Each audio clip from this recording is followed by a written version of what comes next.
ambillah daun pohon zaitun, daun pohon minyak, daun pohon murad, daun pohon kurma, dan daun dari pohon-pohon yang rimbun, guna membuat pondok-pondok sebagaimana yang tertulis. Kemudian di dalam 2 Tawarik 28:15 dikatakan bahwa Yerusalem itu disebut dengan kota kurma, kota pohon kurma. Ya, pengantar ini singkat para sahabat. Mantep TV sudah standby. Di like, di subscribe, di share sebanyak mungkin untuk supaya mencegah sahabat-sahabat kita di luar sana tidak terpengaruh terhadap pemurtadan. Raja ini mengajak Bani Amon, Bani Amalek menjadi sekutunya. Lalu majulah ia dan memukul orang Israel. Kalah, kota pohon kurma diduduki oleh mereka. Ketika orang Israel kalah, mereka menduduki kota pohon kurma. Pertanyaan saya kepada saudara, tolong tunjukkan satu data di kitabnya Yahudi kalau kota mereka disebut kota kandang kambing, tempat Yesus lahir. Tolong tunjukkan data indikasi betul Yesus itu lahir di kota kandang kambing, atau ada wilayah kandang domba tempat Yesus lahir itu masih disejarahkan di dalam kitabnya Yahudi. Al-Quran menarasikan Maryam orang Yahudi Bani Israel ini, saudara Harun ini melahirkan di bawah pohon kurma. Karena kenapa? Karena di situ banyak kurma. Sekarang kau tunjukkan indikasi kambing punya domba atau punya kambing yang ada kandangnya. Tolong tunjukkan di mana disebut tempat lahir Yesus itu adalah kota kandang atau kota domba atau apanya itu yang bisa kau tunjukkan ke saya. Buktikan bahwa betul Yesus lahir di kandang binatang atau di palungan itu terbukti bahwa tempat kelahirannya disebut kota palungan atau kota kandang. Silakan, saya tunggu. Jangan kau kabur. Baik ya. Terima kasih ya. Dari narasimu saja sudah menjelaskan bahwa sosok Isamu itu menurut perjanjian yang kau sebutkan tadi itu dalam Taurat berarti ada 2000 tahun atau 1400 tahun dari Isamu lahir itu ya. Isa yang diceritakan dalam Al-Quran itu menegaskan, narasimu menegaskan sosok Isamu itu lahir di pohon kurma sesuai dengan Taurat Musa yang jaraknya 2000 tahun. Terima kasih bahwa sosok Isamu ini menurut pernyataanmu. Sebentar, saya jawab. Saya jawab. Tenang, tenang. Dia mau menjawab, tunggu ya. Dia tadi diam. Apa ini? Apa ini jawabannya? Anda membahas Taurat, saya tidak ada membahas Taurat. Saya tidak membacakan itu. Saya hanya mengatakan bahwa tempat kelahiran Nabi Isa alaihissalam. Dengar. Tempat kelahiran Nabi Isa alaihissalam dikenal dengan kota kurma. Tolong kau tunjukkan kepada saya Yerusalem dikenal kota kandang atau kota palungan. Silakan. Baik, jangan batu ya. Begitu dong, kentara kali. Baik. Ya, jadi jangan begini, batu begitu. Julma, aku jawab pertanyaanmu. Saya hanya ya, silakan. Tenang dulu, Jul, tenang, Jul. Jadi, di Bethlehem itu dikenal dengan Migdal Eder, ya. Tertulis dalam Kejadian 35 ayat 21 disebutkan sebagai tempat di mana Yakub mendirikan kemah dan memelihara dombanya setelah kematian Rahel. Satu itu. Kemudian dalam Mika 4 ayat 8, menara pengawas domba atau Migdal Eder disebutkan sebagai tempat kekuasaan yang pertama akan datang, mengacu pada kelahiran Mesias. Mika ayat 4 pasal 4 ayat 8. Indikasi lahir di kandang kambingnya mana? Karena namanya mana? Itu Migdal Eder. Kemudian Yakub mendirikan tugu yang didirikan tugu bukan kandang. Iya. Tenang, Jul. Lahir di kandang katanya. Yakub mendirikan tugu yang saya maksud ini palungan, kandang mana? Yakub menjawab enggak perlu panjang lebar. Saya hanya butuh data satu aja. Kalau Yerusalem itu ada kota kandang, gimana? Sudah. Mesias. Saya tidak tanya tentang Mesias. Yang saya tanya, Yerusalem disebut dengan kota kandang itu di mana? Zulkifli. Tenangkan jiwamu, Jul. Yakub mendirikan tugu bukan mendirikan kandang. Disebutkan Mika 4 ayat 8. Mika 4 ayat 8. Kepiting cupit kerang, pasang putih yang terang, Zulkifli. Mika 4 ayat 8. Dan engkau hai menara kawanan domba. Menara. Itu menara bukan kandang. Dibaca di bawahnya itu. Gimana sih kalian ini? Menara. Tenang, saya tidak bertanya tentang menara. Saya tidak tanya menara. Saya tidak bertanya tugu, saya tidak bertanya menara, yang saya tanya kandang. Mana? Mana Yerusalem dikenal sebagai kandang, Ya, kandang karena domba? Mana? kawanan domba itu Mana? untuk korban bait suci digembalakan di Bethlehem itu. Iya. Makanya saat kedatangan Di Makassar juga banyak domba, coy. Hei, Loh, bro, tenang, saya bro. tidak tanya Sedikit. itu, yang saya tanya Ya, dikenalnya kamu minta tempat penjelasan. kelahiran Yesus dengan kota Kamu kandang minta itu di jawaban mana? atau membuat jawaban sendiri, Jul? Saya minta jawaban sesuai pertanyaan dong, Baik, sebagaimana saya ya. menyatakan Saya bahwa tunjukkan, Yerusalem Jul. itu disebut kota kurma. Ayo. Baik. Loh, saya bilang Ada, kota udah. kurma. Mana Ada. dalil Mana? yang mengatakan di dalam Bethlehem kota kurma? Pakai dalil, bro. Coba saya kasih kamu data lagi. Hakim-Hakim 3:13. Raja ini mengajak Bani Amon dan Bani Amalek menjadi sekutunya. Lalu majulah ia memukul orang Israel kalah. Lalu Berarti kota pohon raja-raja kurma itu kau diduduki oleh pucukkan mereka. pada Isamu, betul? Pohon Isa yang kota lahir di bawah kurma. pohon kurma. Pohon kota Nah, iya, kurma. itu Isamu, kan? Berarti tempat kediaman orang Israel disebut kota kurma. Nabi Isa lahir di situ. Sekarang coba kau tunjukkan, jangan menara, jangan tugu. Yang saya maksud, tempat Yesus kalau tidak fiktif, berarti ada indikasi. Kota Yerusalem disebut kota kambing atau kota kandang. Mana? Baik, ini aku tunjukkan nih. Ya. Kan dia dalilnya. Tenang.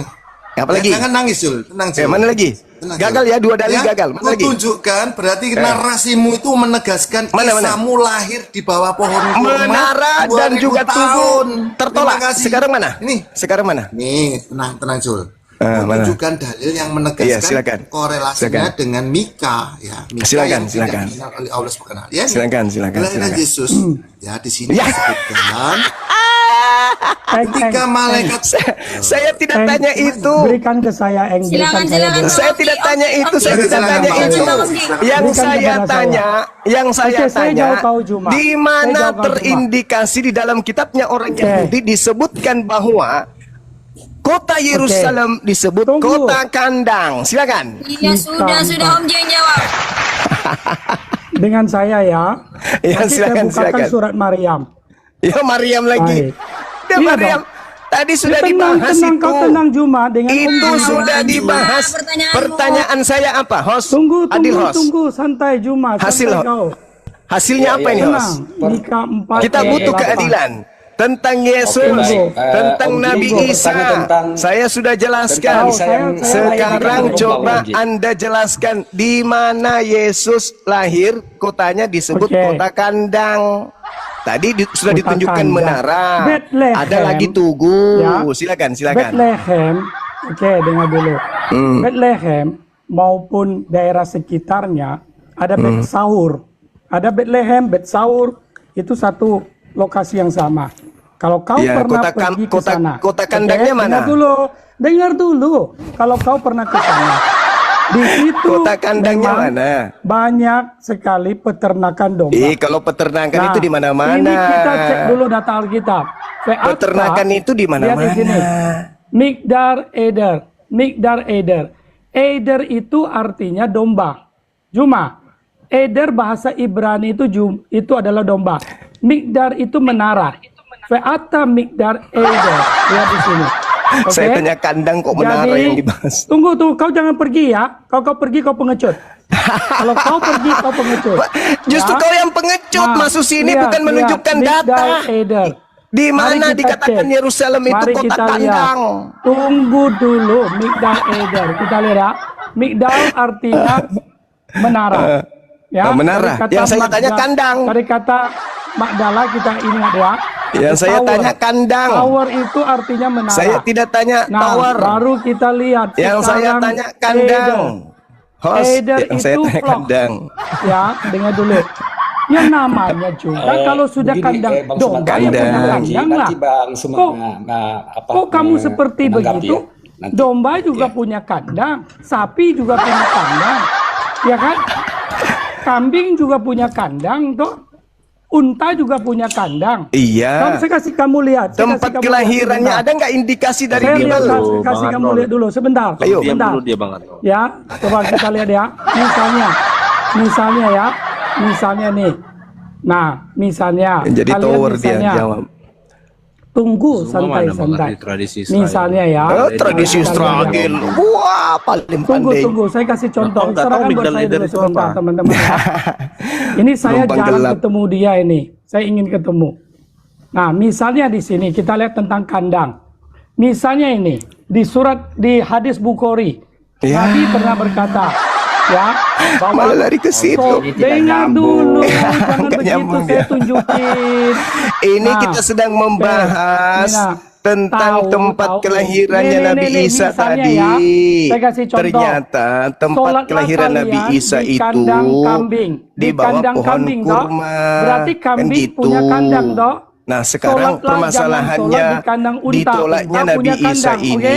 Baik. sebagai Yesus. Sekarang sekelas Ya, nggak Kurma ya. apa-apa. Sekarang kita lihat. Kami juga tidak ingin Al-Quran, mengatakan bahwa Nabi Isa itu adalah Maryam, Yesus. Kamu dari tadi. Kami nggak mau. Bacot saja. Nah, Maryam, sekarang mari kita lihat. permasalahannya di Di mana bawah Yesus pohon itu kurma. dikatakan bahwa di dalam Mari kitab kita orang lihat, Yahudi kita cek. Yerusalem itu memang Ya. disebut sebagai kota kandang. Maria, oke. Maryam Bicara mengandung. sendiri dia. Lalu mengasingkan Om Ji ini diri, ditanya oke, bibirnya pergi lah tempat jangan jauh. keluar. Nih. Kemudian Nggak ya, nyambung dia. Memang nggak bisa rasa dia nggak sakit bisa. akan melahirkan, Apa? memaksanya bersandar pada pangkal pohon kurma. Nggak nyambung Betul? dia. Tunggu, pohon kurma ini. Kamu kan Nggak tanya, nyambung dia nggak nyambung. ya kan? Kamu Saya punya sudah Isa kan mengatakan lahirnya di bawah tadi pohon tidak kurma. ada yang bisa Oke. membantah itu. Lalu di bawah Tidak pohon ada yang kurma. bisa membantah. Pertanyaan Nggak ada saya. yang bisa membantah. Lalu suruh Justru Maryam sekarang di mana menggoyang pangkal kota Yerusalem kurma. disebut kota kandang, Oke. kayak menara, Sudah tadi tower, saya tunjukkan Midar tugu. Eder. Midar Eder. Itu menara. Midar Itu menara bukan Midar kandang. Eder. Oke. Izin Om Ci, tadi saya belum tuntas ya sama si Aduh, Sumai. parah. Iya. Saya tunjukkan Midar Eder. korelasinya Antara kandang dengan menara. Megdal Ekter tadi dalam Jadi Mika Yesus 4 lahir ayat di menara 8. nih. Hmm. Sepakat kita? Nah, Itu korelasi sekarang lanjut, ya. Nah, sekarang Itu- Yesus Saya lahir tanya di kamu. menara. Oke? Pohon kurma. Ya. Pohon kurma, lihat ya. Di bawah pohon kurma Allahu Isa Akbar, kamu. Mas. Oke, kita lihat. Kita lihat gambar pohon kurma. Pohon kurma. Ayo, Pohon lucu. kurma. Kita kemana-mana. Orang ini, Bos. Kesimpulannya Kita lihat ya. Yesus Mari. lahir di Tunggu, menara. kamu kebetulan ketemu sama saya, dong. Saya senang ketemu Anda. Ukuran Sekarang pohon Yesus kurma. diimani lahir di Tepat menara. ukuran kurma. Tepuk Oke, tangan. coba kita cek ukuran kamu. Nih, nih ya, kita baca. ngomong-ngomong gitu loh. Saya bertanya apa dia Ukuran jawab pohon jawab kurma apa? bervariasi, tergantung Ya, jenis. malah dia kemana-mana perginya. Rata-rata untuk saya apa ini? ukuran kamu tentang saya lahir di bawah pohon kurma. Apa? Coba. Kemana-mana perginya. Ketinggian Om Ji, rata-rata. begini pertanyaan Bang Suma itu tunjukkan bahwa kota Bethlehem itu adalah kota kandang domba gitu. Iya, memang kan sudah dibilang. Ya, Memang Yesus apa? ini beda, Ho. Dia Coba kita sebutkan cek. Host. Oke, dia kita sebutkan cek. menara. Ini kan beda, host. Kita cek. Menara Ini artinya Lehem. domba-domba itu bukan dikandangkan. Kota Di menara dia Domba. lahir. Di padang. Oke. Di sini disebutkan Jadi- padang di sini. Jadi sudah jelas Tuh. Yesus lahir di Nih, menara nih, ya. lihat nih. Sepakat ya? Bethlehem. Nah, Tuh, nah, lihat nih, lihat nih. Bethlehem dijuluki Dalilnya di kota mana? domba. Di mana? Di mana dalilnya? Tuh, kamu Kitab lihat di mana sini. itu? Kitab mana? Kitab mana? Bethlehem Lukas. dijuluki Kitab mana itu kota Lukas tertulis? 2 ayat Karena- 8. Di kitab Lukas 2 mana ayat itu 8. tertulis? Ya Lukas 8 Nah, bro. oke, Di kita mana lihat. disebutkan Jauh. kotanya Lukas orang 2 ayat 8, Yahudi bro. sebagai Mari kota kita kandang itu lihat. di mana? Baik. Di mana? Lukas 2 ayat Kita cek, 8. kita cek. Kita Ah, cek, di kita mana? cek sebentar. Kita cek ya. Sebentar. Iya. Oke, Iya. tadi dari data sekuler udah dapat, sekarang kita cek. Ya kalau kota Bethlehem itu kota domba memang betul Lukas karena 2 ayat domba 8. itu Ah, Bani ya udah. Israel. Kamu mau tanya soal kandang? Otak kau di mana? Domba itu Domba yang punya julukan kandang, masa untuk disebut Bani kota kandang? Yakub. Apa Itu julukan engkau untuk ini? Bani Nih, Yakub. Nah, Nih, lihat kita lihat. sekarang yang jadi permasalahan Disebut itu Bethlehem, adalah lihat ya. Bethlehem Di data disebut ini. kota kandang itu di mana? Kota kandang gimana sih kota Loh, kandang? kan Yesus lahir di kandang katanya. Tahu tuh. Katanya lahir di kandang. Otak lu kota kandang, kota katanya domba, lahir domba di kota Palungan. kandang. Di kota Oh, Daud. sekelasnya Juma Katanya begitu. lahir di Palungan. Gimana toh? Iya, memang di dalam kota itu ada kandang dong. Ya mana dalilnya Gimana kalau kota sih itu kau? dikenal dengan Nih, kota lihat. kandang mana? Sebagaimana saya menunjukkan kota itu disebut kota memelihara pohon kurma. kebodohanmu. Maka Berarti banyak lebih kencing kena unta kepada Nabi begitu Isa kau. daripada ke Yesus. Kau Kok nih lahir banyak di minum kandang. kencing unta tuh kau lihat. Ya, Nih, lihat. mulai menghujat Nih. emosi dia. Ya memang kau ini Kota Menghujat kandang, dia. kota domba. Kota domba Iya, ya itu ampun. artinya Yang Anda tunjukkan tadi ya di menara situ ada loh, menara, kambing dong. menara. Gimana sih kau nih? Menara. Yesus Ya. lahir di menara. Satu Tepuk Bang Arnold, tangan. Menara biar kawanan si domba. Omji ngomong dulu. Jadi Ya, Yesus biar ya. lahir di Kau menara. jangan pergi pengecut. Pokoknya Gitu kalau ya. Juma pergi, Juma Ya. adalah Berarti Islam Ustadz yang kesimpulan pengecut. dulu, kesimpulan Kau dulu. yang ini. Yesus Kau pengecut. lahir di Jangan pergi menara. kau. Serius? Nih, Serius nggak ini tuh? adalah lihat nih. Setuju nggak? Lihat Setuju nggak? ini ya, pasal 8, Setuju nggak? pasal Yesus 4 ayat lahir 8. di menara. Setuju nggak? Engkau hai menara kawanan domba, setuju, benteng setuju. putri Setuju Sion, nggak kalau Yesus akan lahir di menara? datang kepadamu, bahkan ada datang pemerintahan yang utama, kerajaan bagi putri Yerusalem. Nubuatan Jadi tentang kesimpulannya dia. Yesus lahir di Pasal menara. 5, kita lihat. Pasal 5. Tenang dulu. Pasal 5. Sepakat nggak ini? Hai Gimana engkau, nih? Sepakat nggak? Yesus hai lahir di Betlehem menara. Efrata, Sepakat nggak? yang kecil untuk berada di antara pasukan Jadi 1000, Yesus lahir seorang di yang menara akan gitu? menjadi pemerintahan di Israel. Ai. Oke, ini nubuatan Celote tentang kemana-mana dia, kedatangannya. celote Oke? kemana-mana dia, Nah, celote sekarang kemana-mana. Al-Quran, saya mau lihat kemampuan Celote Al-Quran kemana-mana kamu. dia. Nih. Ya, kita Host, lihat ini sudah kemampuan berapa menit ya? Al-Qurannya Bang Juma Udah 15 ya. menit dia ngomong Isam-isam sendiri di tuh. bawah lihat ya. Entah Saya mau kemana-mana dengar perginya. Juma katanya Ustadz, hentikan dulu kemampuan orang ini, host. Al-Qurannya Tambah di mana? kesurupan. Biar orang saya tes dia. Saya tes. Giliran saya tes kau. Yang saya tanya Kau. kemudian Saya apa? tes kau Dijawab Al-Quran. apa? Saya tes kau Al-Quran. Mari. Goyangnya Aduh, pangkal parah, pohon kurma parah. itu ke arahmu. Jadi Allahu Akbar, Maryam Masya Allah, yang Masya lagi Allah. hamil Udah, tua itu sudah disuruh terjadi. Saya paham. Misalnya Pak Ustadz Miftah itu sedang membahas Bible, tapi sebelahnya itu ada apa ayat Al-Quran yang muncul begitu kah maksudnya kak? Betul. Jadi misalnya Masalah diseplit itu namanya diseplit. Kalau di dalam perkara hukum namanya diseplit, dibelah dua gitu. Iya, Supaya yang nonton itu melihat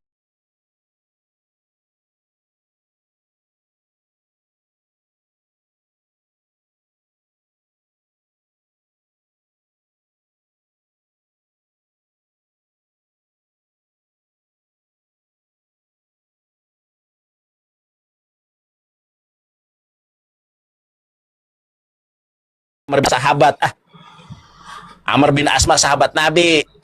Kan memang dua Umar jadi singa Allah itu kan dua Umar kan. Iya. Amr bin Hisham. Ya, itu Amr bin Hisham. Kalau Amr bin Asma itu mah sahabat Nabi. Aduh. Amr bin Hisham tuh, teman-teman. Itu doa Rasulullah yang dikabulkan adalah Umar bin Khattab.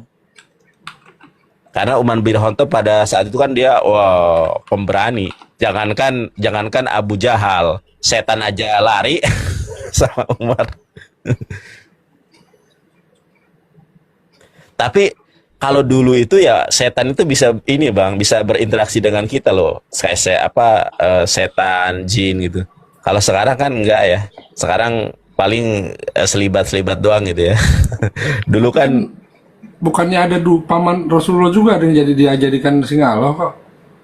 Siapa? oh itu mah ini Hamzah itu Hamzah. mah.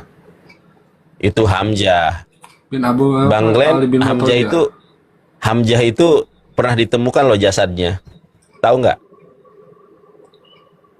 Enggak belum. Bang Glenn.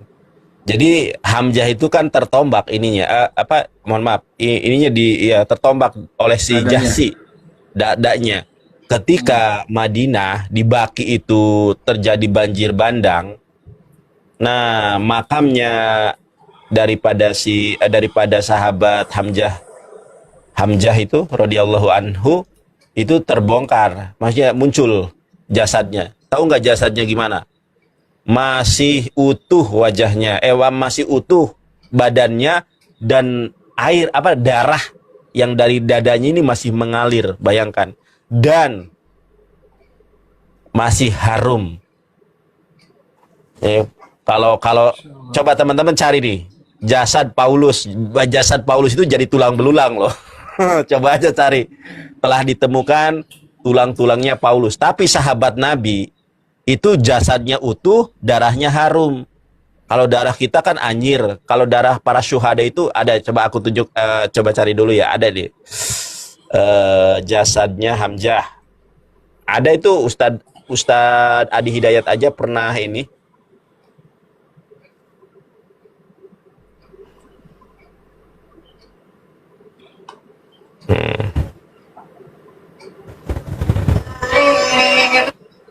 Hamzah bin Muthalib.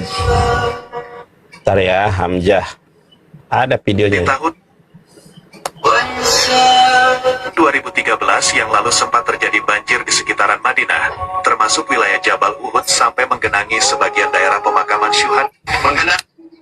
Tahu? Inilah. Di tahun 2013 yang lalu sempat terjadi banjir di sekitaran Madinah, termasuk wilayah Jabal Uhud sampai menggenangi sebagian daerah pemakaman syuhada Uhud yang ketika itu terjadi. Terbukalah beberapa jasad dari para syuhada ini, di antaranya jasad paman Nabi Muhammad, Hamzah. Gubernur Madinah pada saat itu mengundang para ulama untuk meminta fatwa bagaimana posisi jasad ini yang telah bergeser dari tempatnya. Apakah dikembalikan ke posisi semula atau tetap di tempat bergesernya? Dan para ulama menyimpulkan untuk dipindahkan ke tempat aslinya. Selain jasadnya utuh dan harum dari belasan abad yang lalu. Nih, teman-teman ya, kalau jasadnya para syuhada itu utuh, masih berdarah dan harum. Coba jasadnya si Paulus sudah jadi tulang belulang. Nih. Jasad Hamzah ketika akan dipindahkan, dari dada yang terbelah itu masih keluar darah segar yang ditampilkan oleh Allah Subhanahu wa Ta'ala.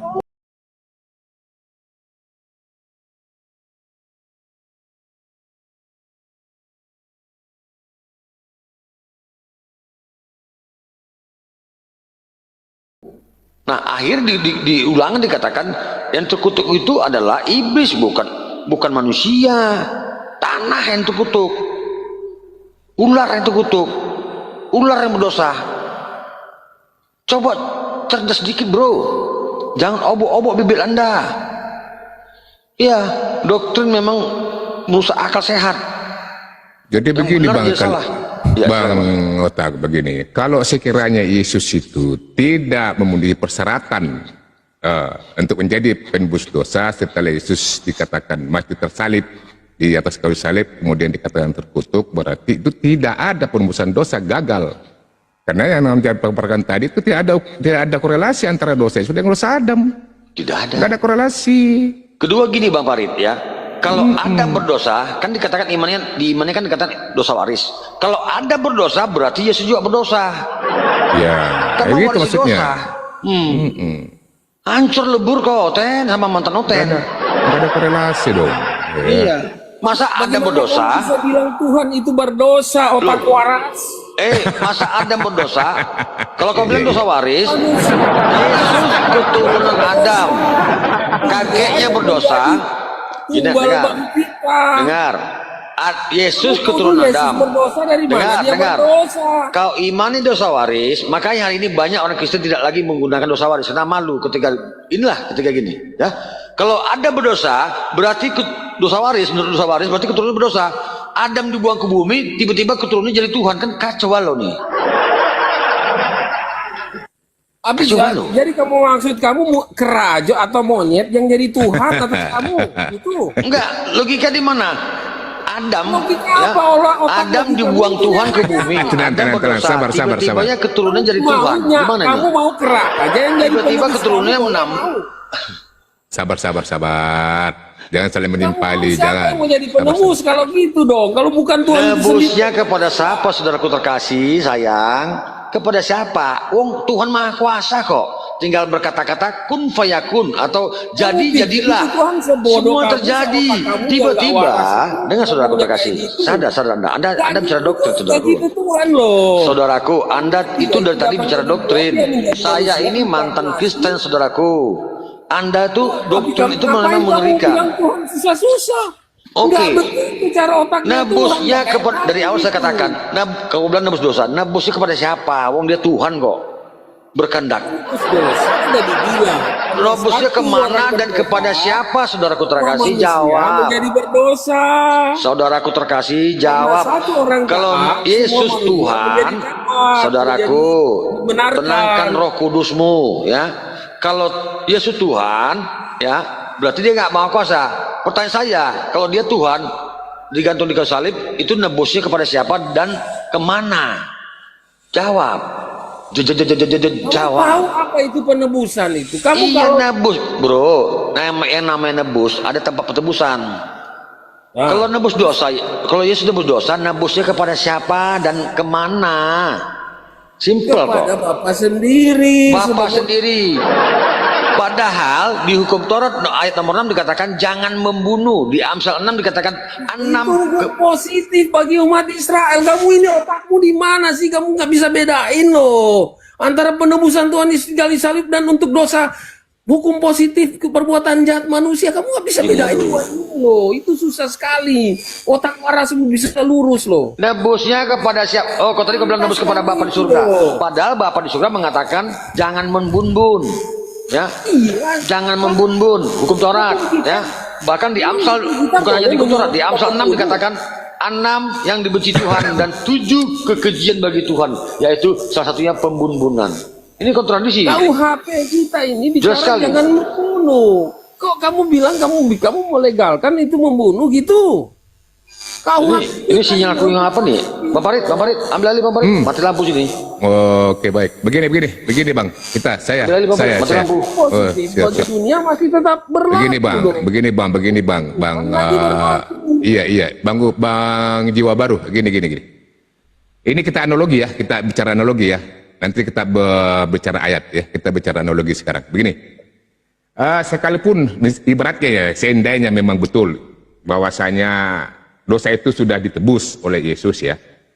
Tapi di situ jadi masalah. Tapi nyatanya Yesus tidak mampu mengembalikan peradaban manusia ke surga, yaitu tempat peradaban pertama kali di mana Adam berada ya, di surga gitu ya. Tunggu. Yesus tidak mampu, maksudnya apa? Yesus tidak mampu gimana? Tidak begini, tidak mampu mengembalikan peradaban manusia, artinya sebagai tempat Adam pertama kali berada gitu loh. Kemudian Adam dikatakan melakukan dosa turun ke dunia, ya kan? Begitu maksudnya. Pelan-pelan, makanya jangan emosi. Yesus tidak mampu mengembalikan manusia ke tempatnya Adam. Ya bagus.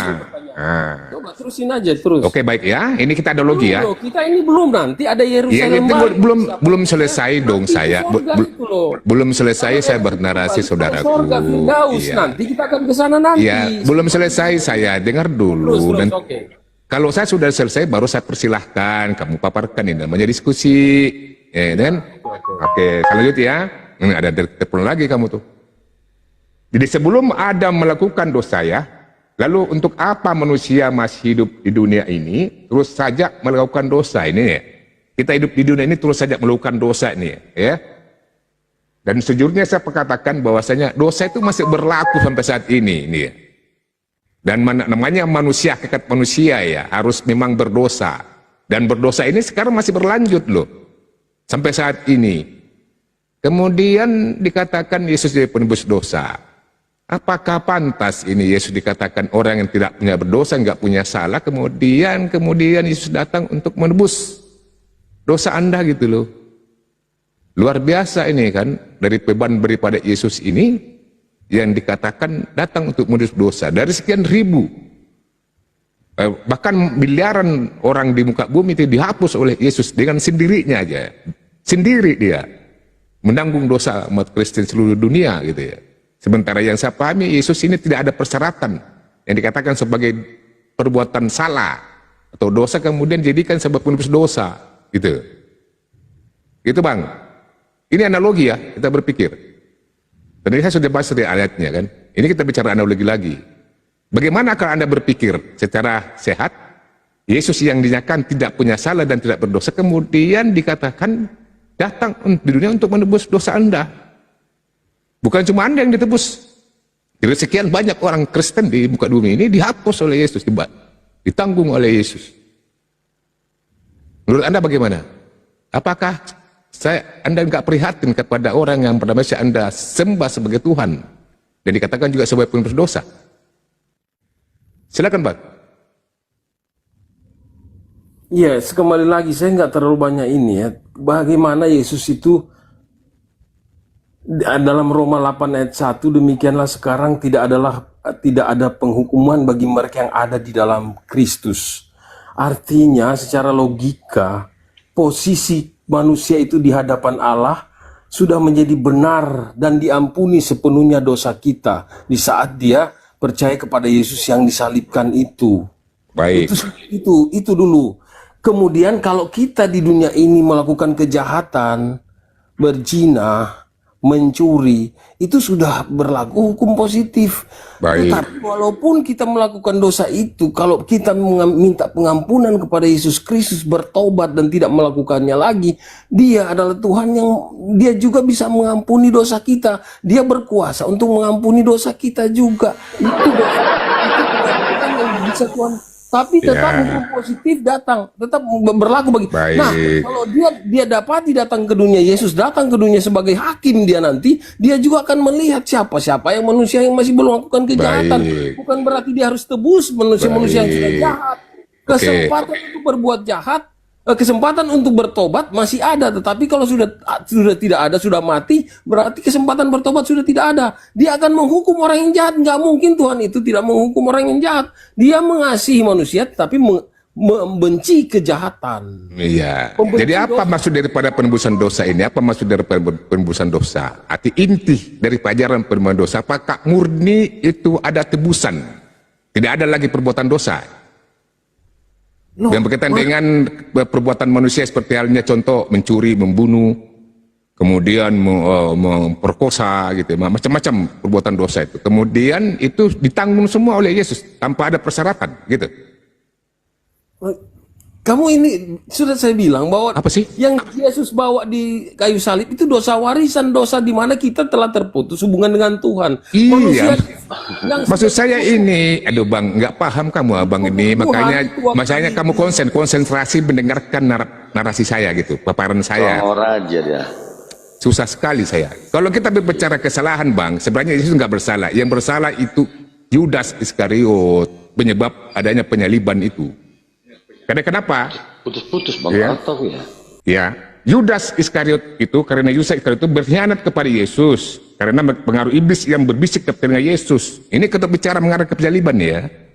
Jadi orang fasik dipakai sebagai tebusan bagi orang-orang benar dan pengkhianatan sebagai pengganti orang jujur. Itu dikatakan dalam Amsal 2 nomor 18. Saya menurut lagi ke penyaliban kan, sebab berkaitan itu. Penebusan dosa tentu berkaitan dengan penyaliban. Artinya penyaliban itu berkaitan dengan penghapusan hukum Taurat, pembatalan hukum Taurat, semua dibatalkan. Tentang ajaran-ajaran Yesus yang berasal dari Musa itu, habis semua dibatalkan oleh Paulus, maka muncullah namanya penebusan dosa.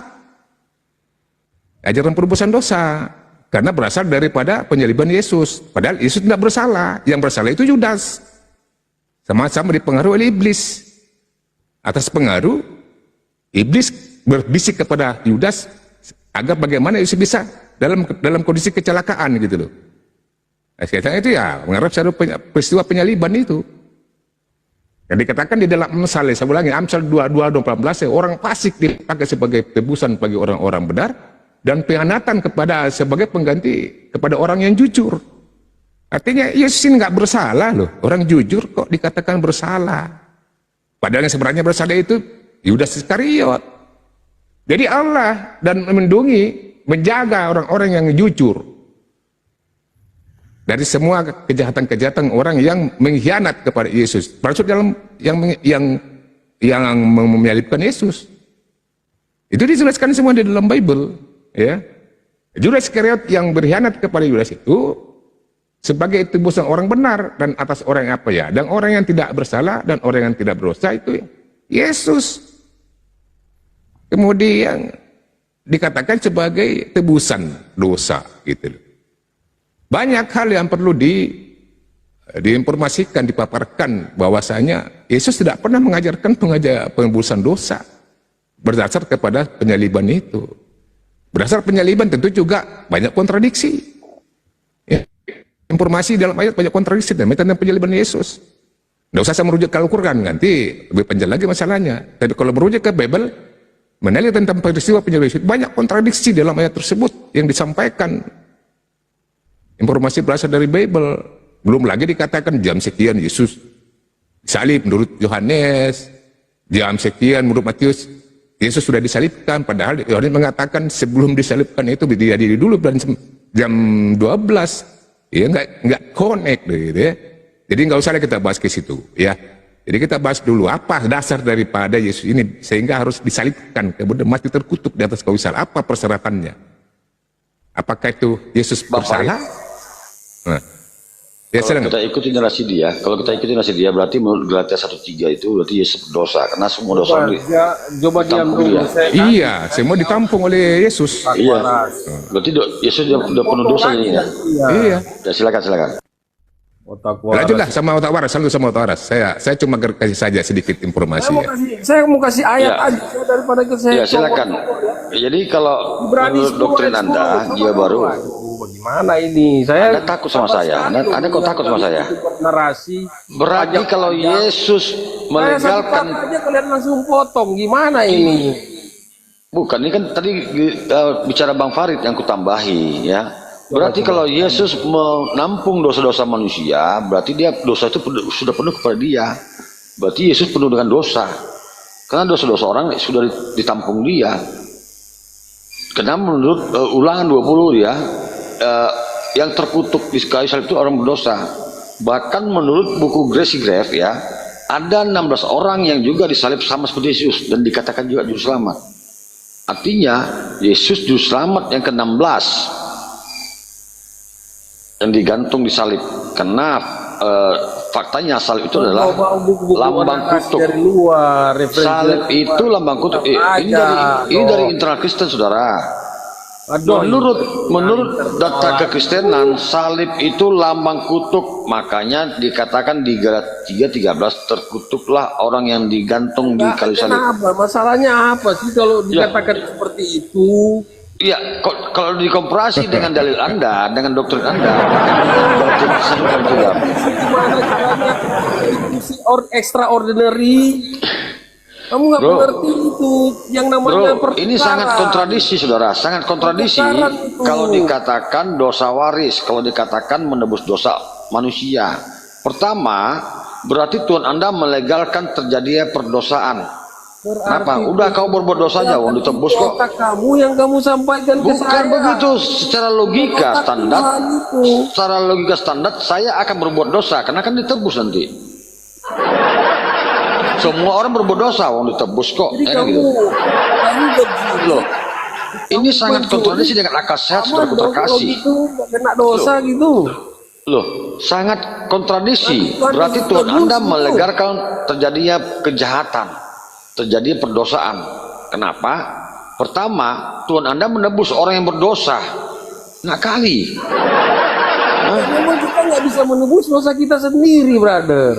Loh, menurut Yohanes 20, harus ada korban. Menurut Yohanes 20, manusia bisa mengampun dosa sendiri.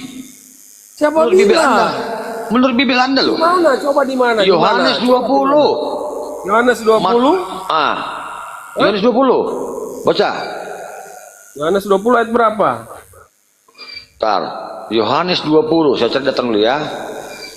Nih, Yohanes 20 ayat 23. Jikalau kamu ngampun dosa orang, dosanya diampun, dan jikalau kamu menyatakan dosa orang tetap ada, makanya dosa tetap ada. Bahkan juga ya, seorang pastor di gereja bisa mengampun dosa orang. Makanya inilah sehingga keluar Martin Luther dari Katolik, karena ada pengampunan dosa di Katolik. Karena dikatakan pastor itu adalah Tuhan di bumi. Jual blur lagi, lari lagi kemana? Itu faktanya, ini dalil. Kan kamu tanya dalil. Kamu kan menaik dalil. Bahkan di dalam doa Bapa kami, ya itu dikatakan, Bapa ampunilah dosa kami. Jika kamu mengampuni dosa, coba bahasa saja. Ya, oke. Baca Yohanes 20:23. Jikalau kamu mengampuni dosa orang, dosanya diampuni, dan jikalau kamu menyatakan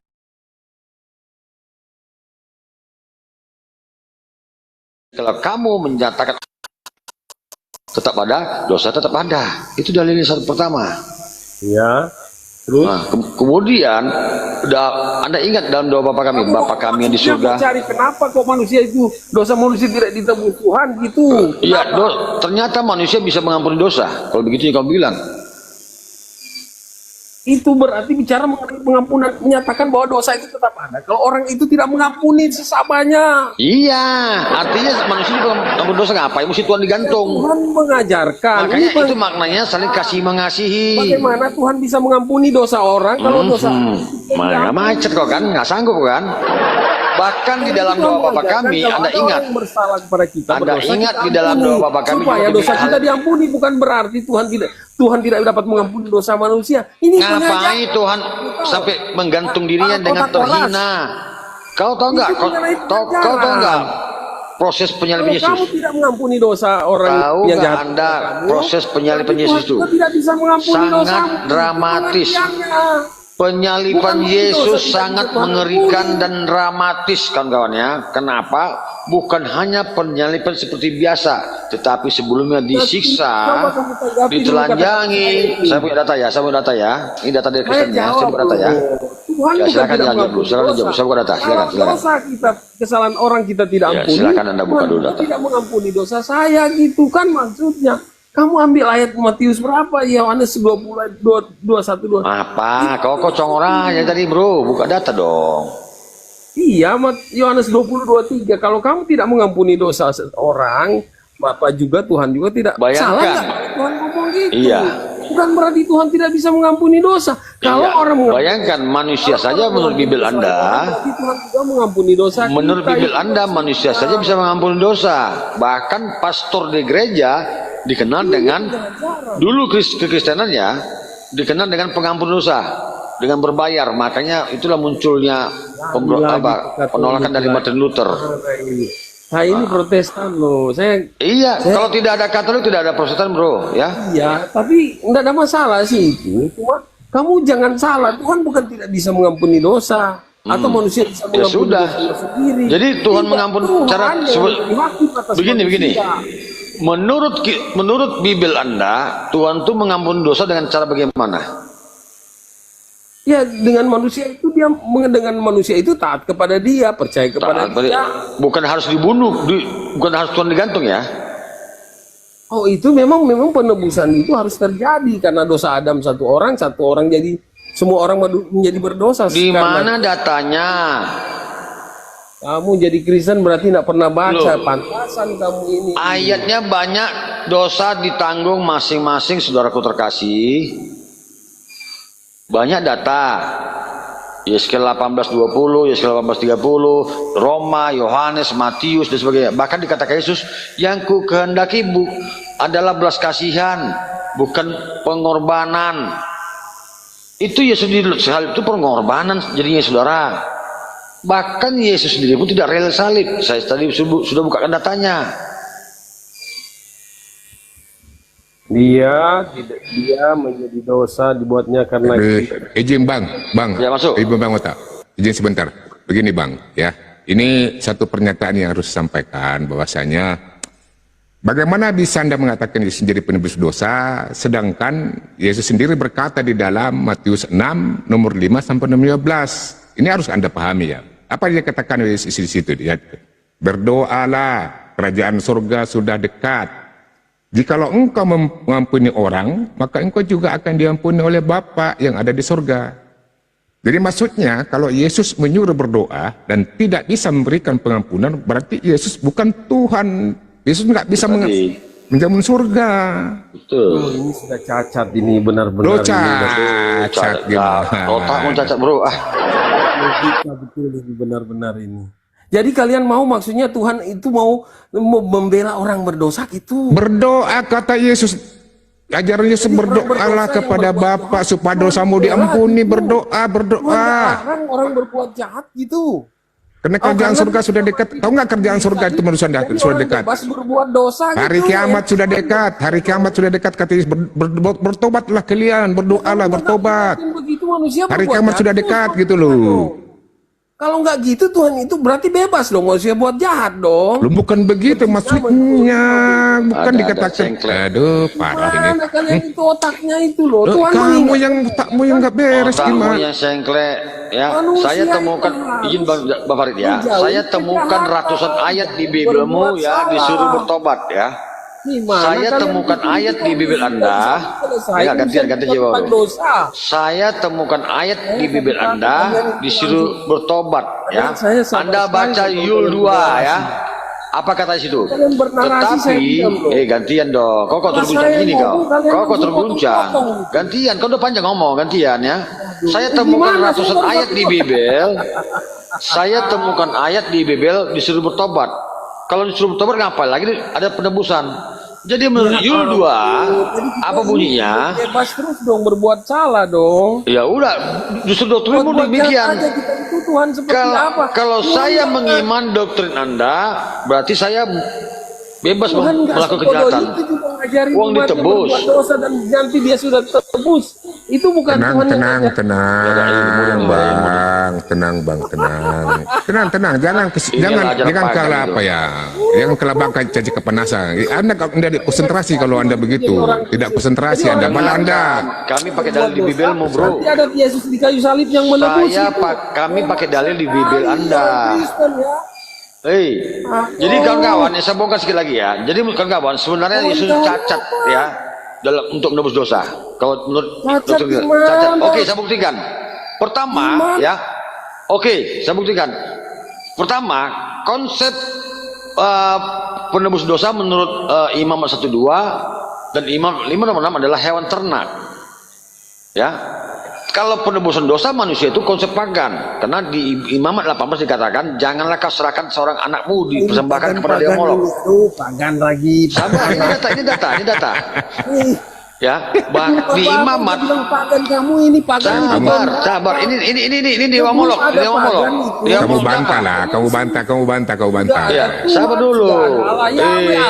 Saya ini mantan Kristen, bos. Jangan kau nipu-nipu depan saya. Baru-baru kamu bawa. Dewa Molok, saya ini mantan Kristen. Saya belajar Bibel.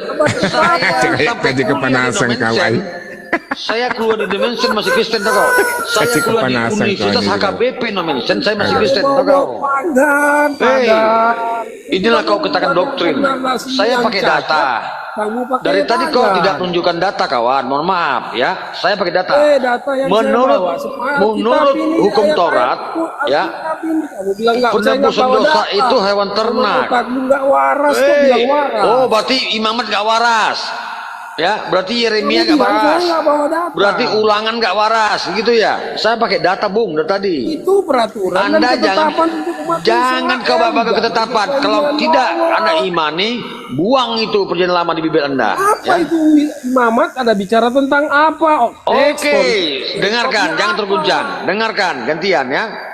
Ya, jadi menurut Imamat 1-2 dan Imamat 5-6 persembahan itu hewan ternak.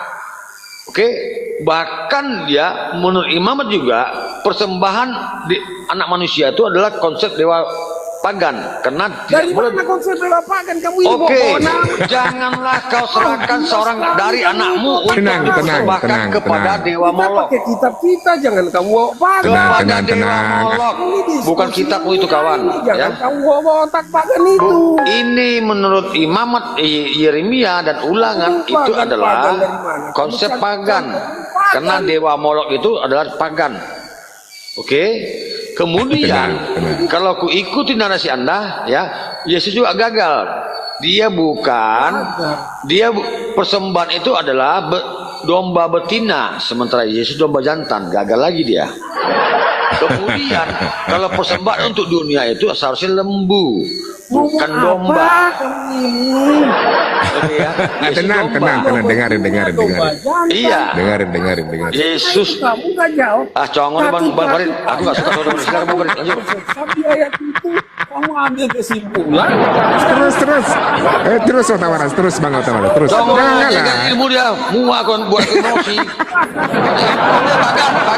Pagan kau. Emosi kau. Dari tadi kau congol aku buat data kau bawa aja kau. Muak aku gini diskusi. Bukan kamu ambil Buat ayatnya. makia aku gawe botol. Kamu ini otak cacat terus. Tenang. Udah tadi congol aja tuh. Lanjut bang Otawaras, lanjut aja nggak apa-apa. Congol aja dia bang. Lanjut aja. Kawan ya. Kalau di domba jantan ya, sementara menurut kitab dia persembahan itu harus domba betina kalau untuk pribadi. Ya, kalau untuk dunia bahkan lembu. Cacat lagi 2 kali cacat Yesus. Karena menurut Bibelnya persembahan itu domba betina kalau untuk penebusan pribadi. Domba juga tetap ya. Oke lah kalau kita dikatakan Yesus domba ya gitu kan, karena Kristen kan menghina Yesus kan. Nah ternyata Yesus bukan domba betina tapi domba jantan. Kemudian kalau untuk penebusan dunia nggak kena orang nih. Kenapa? Kalau untuk dunia itu lembu bang, bukan domba bang. Kecil kali domba bang. Jadi banyak kali cacatnya. Gitu abangku. Ya silakan Bang Farid. Gak ada ilmunya, susah.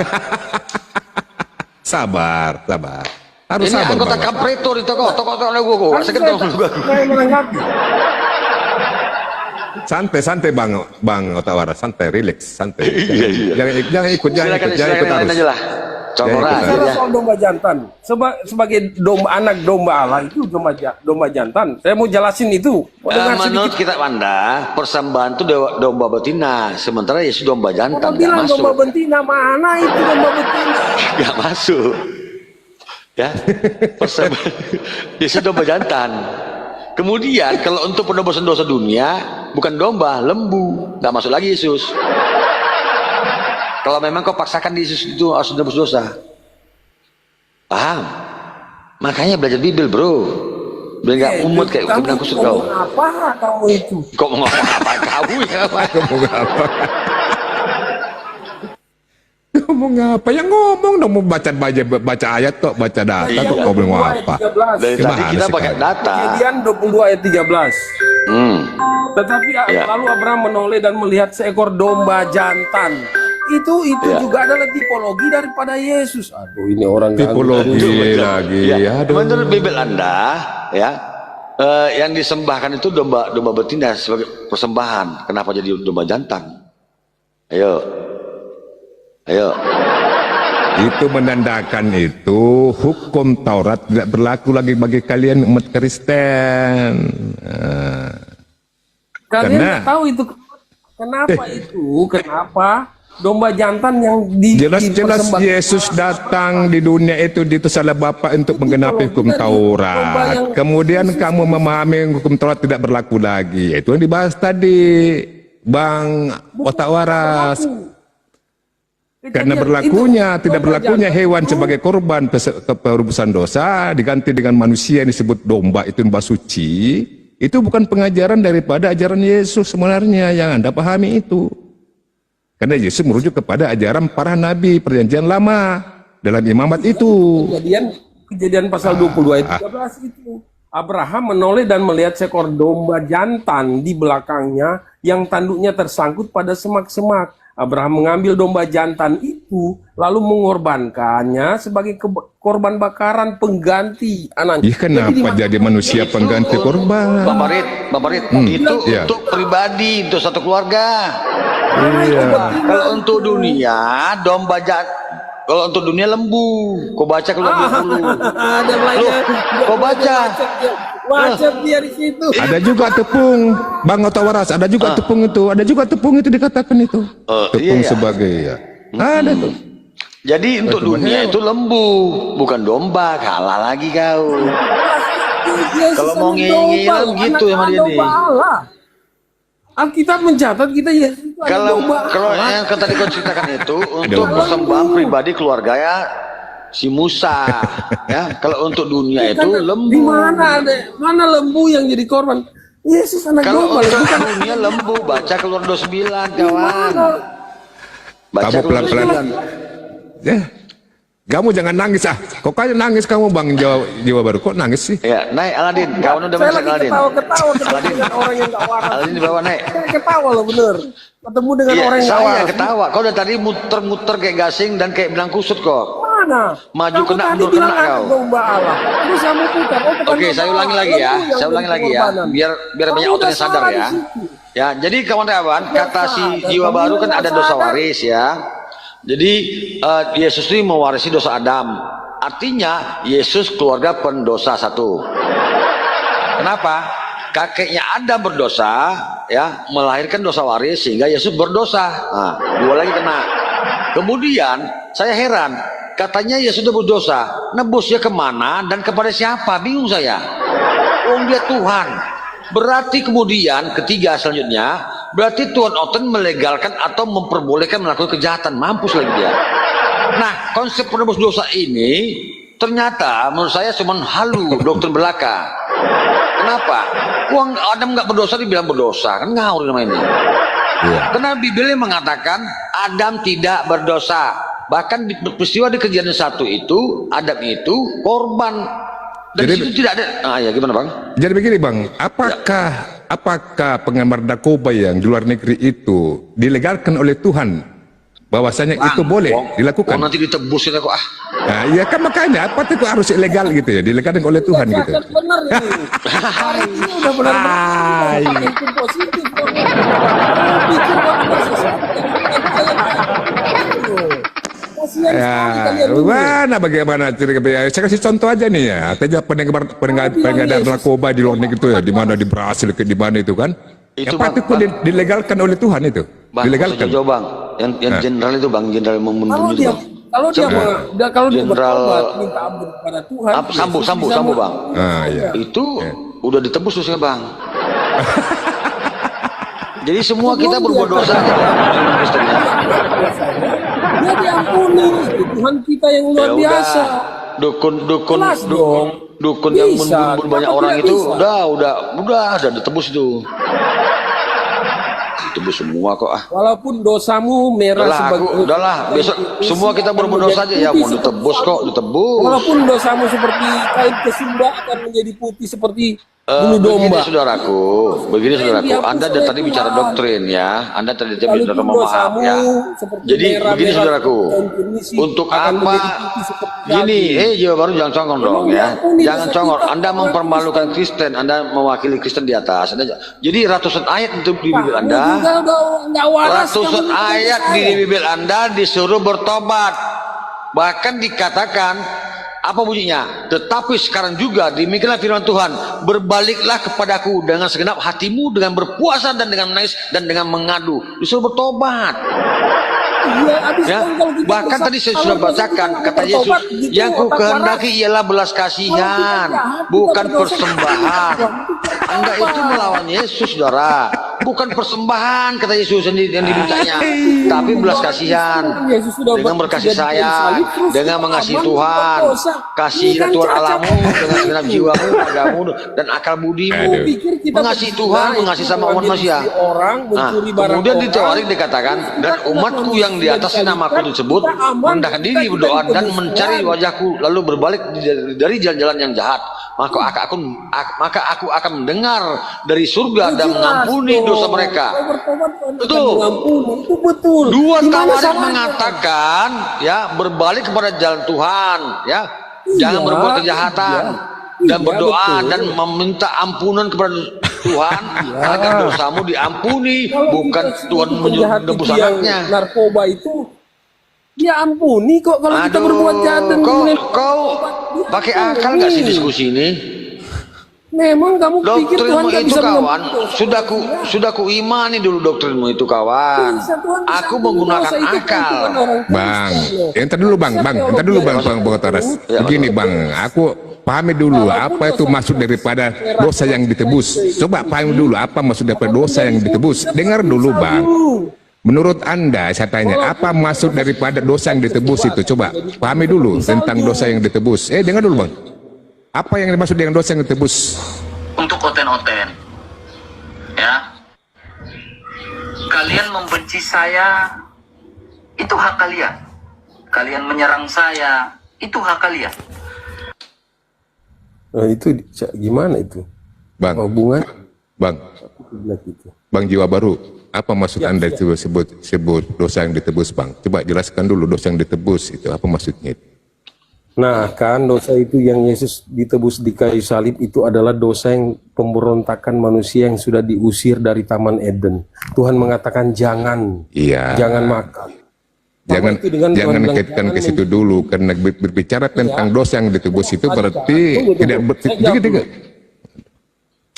sudah paham bang, saya sudah paham bang, karena itu saya sudah paham semuanya itu, yang mampu memaparkan itu saya sudah paham, karena dia sudah datang ke dunia dengan tujuan untuk dalam rangka untuk mendamaikan antara Tuhan dengan manusia. Betul, 100, saya setuju itu. Nah, iya, aku pun sudah paham itu yang kau jelaskan. Terus ya, apa masalahnya? Kaitannya ini, kalau yang namanya dosa yang ditebus berarti tidak mengenal lagi namanya dosa perbuatan dong, gitu kan? Oh nggak bisa. Loh, bagaimana sih? Kok nggak bisa?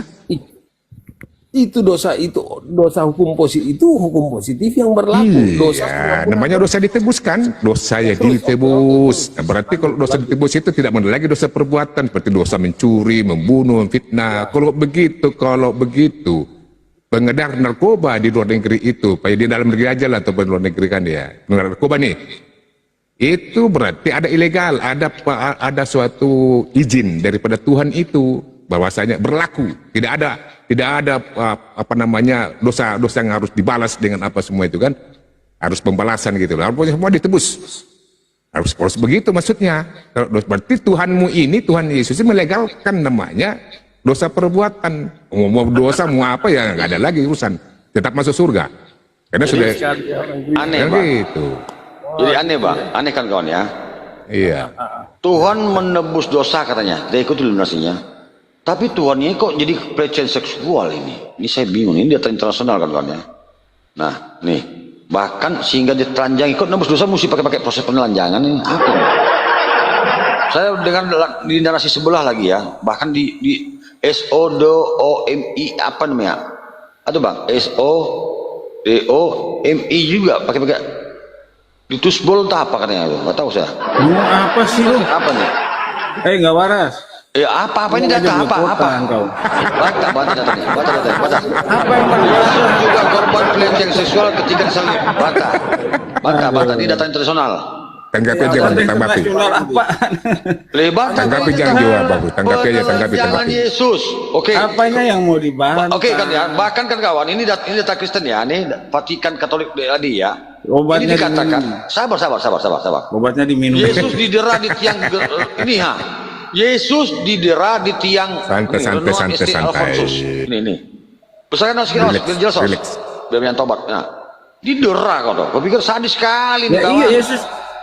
Terus kenapa Yesus? Yesus memang dicambuk. Yesus memang dicambuk. Terus kenapa? Ya, ini jadi konsep penebus dosa begini bunuh. Izin dulu, kita tambahkan perkuat argumennya Pak Otawaras. Tidak, saudaraku. Ini ada juga di Bayu ya.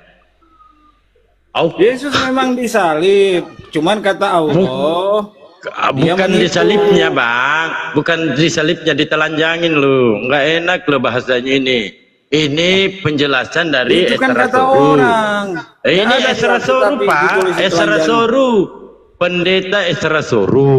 Itu kan asumsinya dia. Gini kok asumsi apa datanya Ya, Bang? itu nggak ada Untuk di membantah Alkitab data itu, ini Pak.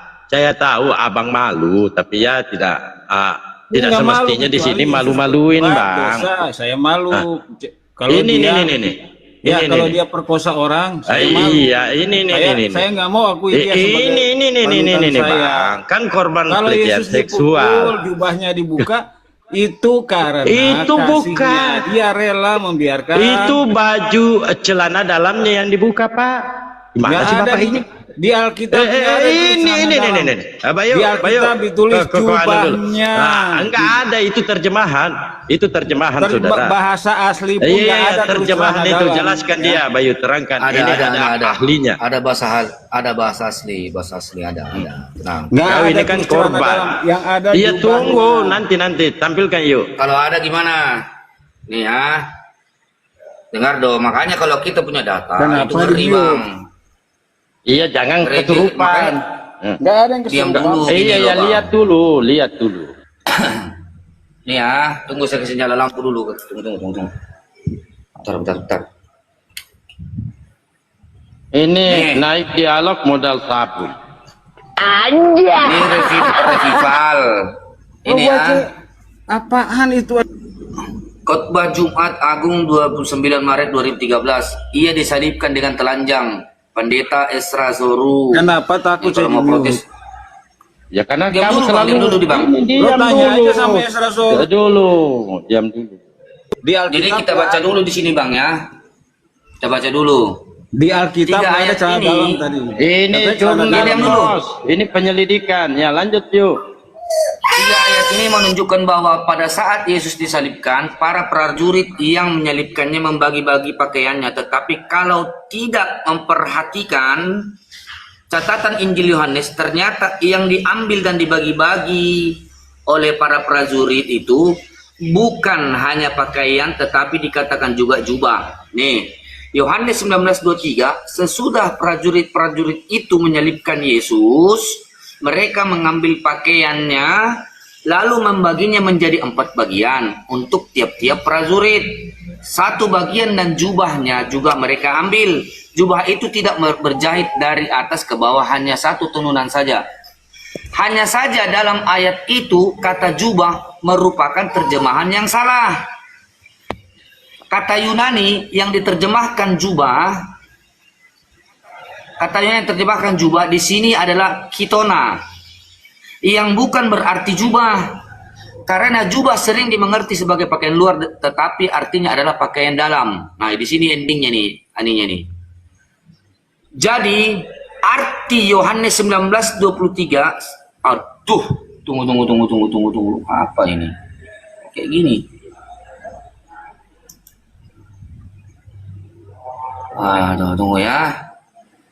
Nih, jadi arti Yohanes 19:23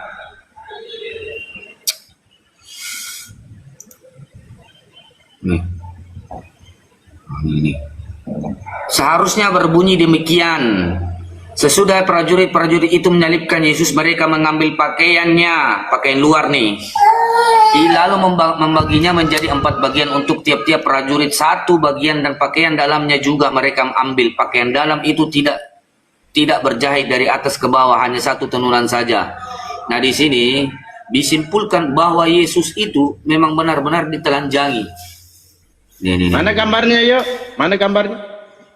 Nih. Anjir. Au. Jadi gini. Doktrin sesat ternyata. Nih, apa artinya semuanya ini?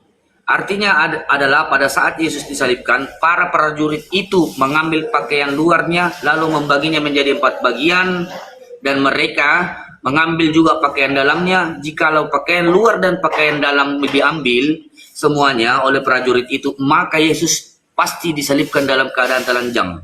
Kelihatan burungnya ini. Silakan Pak, dibantah pakai dalil. Ini kan hasil riset dari pendeta Esra Soru. Ini kan jurnal Pak, dibantah pakai data Pak. Data tesis. Yang jelas Silakan. gini Bang, di Alkitab pakaian dalam bisa aja ada dalamnya sama kayak kita, tapi di situ nggak ditulis dia disalibkan telanjang, ya. Nggak ada Alkitab bilang disalibkan telanjang. Itu ketika bajunya dibagi-bagi itu Pak, berbaju nggak? Ini ada di sini. Kalau Yohanes bisa aja pakai Yohanes ada 19:23. Bisa aja. Lihat dulu Bang. Yohanes 19:23, kalau kita lihat teks originalnya ini, kan iya, ini kan ininya teks original. Dengar dulu. Ini ada Bang, jubahnya. Mengambil jubahnya. Nah, ini.